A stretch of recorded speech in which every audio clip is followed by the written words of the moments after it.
നമസ്കാരം. ഓം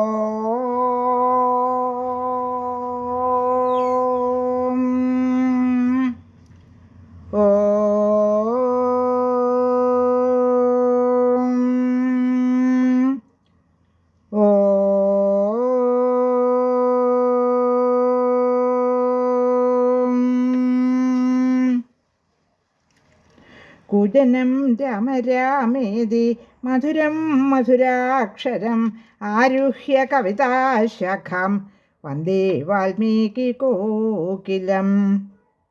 രാമായ രാമഭദ്രായ രാമചന്ദ്രായ വേധസേ രഘുനാഥായ നാഥായ സീതായ പതയേ നമഃ.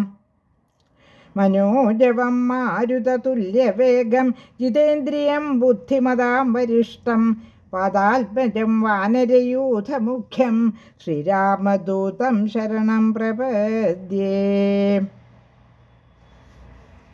ശ്രീമദ് വാൽമീകി രാമായണം ആരണ്യകാണ്ഡം 18 സർഗഃ 18 സർഗം. ഇപ്പോൾ ശൂർപ്പണഖ രാക്ഷസി വേഷം വെടിഞ്ഞ് വളരെ സുന്ദരിയായി ശ്രീരാമൻ്റെ മുൻപിൽ എത്തിയിരിക്കുകയാണ്. ശ്രീരാമനോട് അവളെ വിവാഹം കഴിക്കണമെന്ന് വീണ്ടും വീണ്ടും ആവശ്യപ്പെടുന്നു.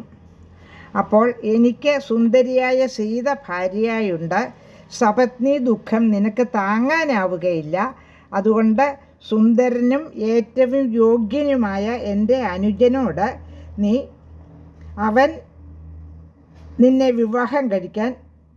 വിവാഹം കഴിക്കൂ എന്നാവശ്യപ്പെടണമെന്ന് പറയുന്നു. അത് കേട്ട് വിഡ്ഢിയായ ശൂർപ്പണഖ ലക്ഷ്മണനോട് ചെന്ന് അവളെ വിവാഹം കഴിക്കണമെന്ന് ആവശ്യപ്പെടുന്നു. ലക്ഷ്മണൻ അത് കേട്ടപ്പോൾ പരിഹാസമാണ് തോന്നിയത്.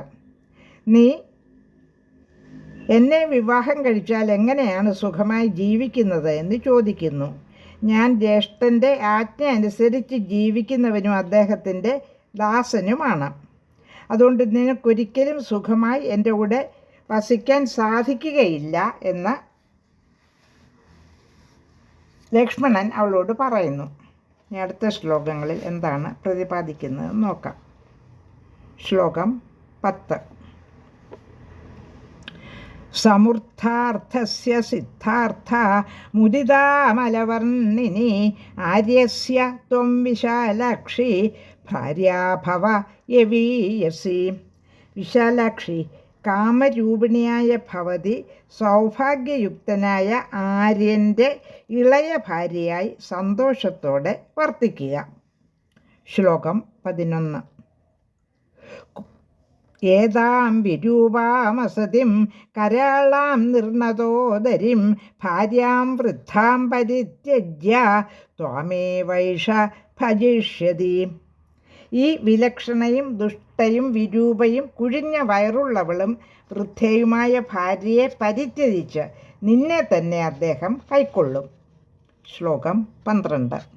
ഇതി സാ ലക്ഷ്മണേനോക്ത കരാളാ നിർണതോദരി മന്യതേ തത്വജ സത്യം പരിഹാസാ വിചക്ഷണ. ഇങ്ങനെ ലക്ഷ്മണൻ പറഞ്ഞപ്പോൾ കരാളയും പെരുവയറിയുമായ അവൾ പരിഹാസം മനസ്സിലാക്കാതെ പറഞ്ഞത് സത്യമാണെന്ന് കരുതി.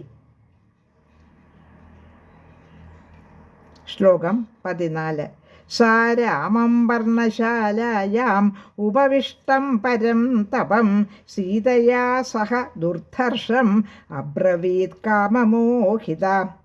ശ്ലോകം 14 അർത്ഥം: പർണശാലയിൽ സീതയോടുകൂടി ഇരിക്കുന്നവനും പരന്തപനും അജയ്യനുമായ രാമനോട് കാമമോഹിതയായി അവൾ പറഞ്ഞു. ശ്ലോകം 15. ഇമാം വിരൂപാമസതിം കരാളാം നിർണതോദരിം വൃദ്ധാം ഭാര്യാമവഷ്ടഭ്യ നമാം ത്വം ബഹു മന്യസേ. വിലക്ഷണയും ദുഷ്ടയും കരാളയും കുഴിഞ്ഞ വയറുള്ളവളും വൃദ്ധയുമായ ഇവളെ ഭാര്യയായി കൈക്കൊണ്ട് ഭവാൻ എന്നെ അവഗണിക്കുന്നു. ശ്ലോകം 16. അദ്യേമാം ഭക്ഷയിഷ്യാമി പശ്യതസ്തവ മാനുഷിം ത്വയാ സഹ ചരിഷ്യാമി നിസപത്നാ യഥാ സുഖം. മനുഷ്യസ്ത്രീയായ ഇവളെ ഭവാൻ കാൺക ഞാൻ ഭക്ഷിച്ചു കളയാം.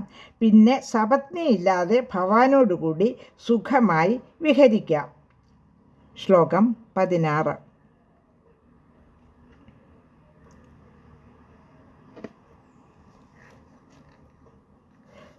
16. ശ്ലോകം 17. ഇത്യുക്ത്വാ മൃഗശാവാക്ഷിം അലാദ സദ്യശേക്ഷണ അഭ്യഗച്ഛത് സുസംക്രുദ്ധ മഹോൽഗ്ന രോഹിണീമിവ.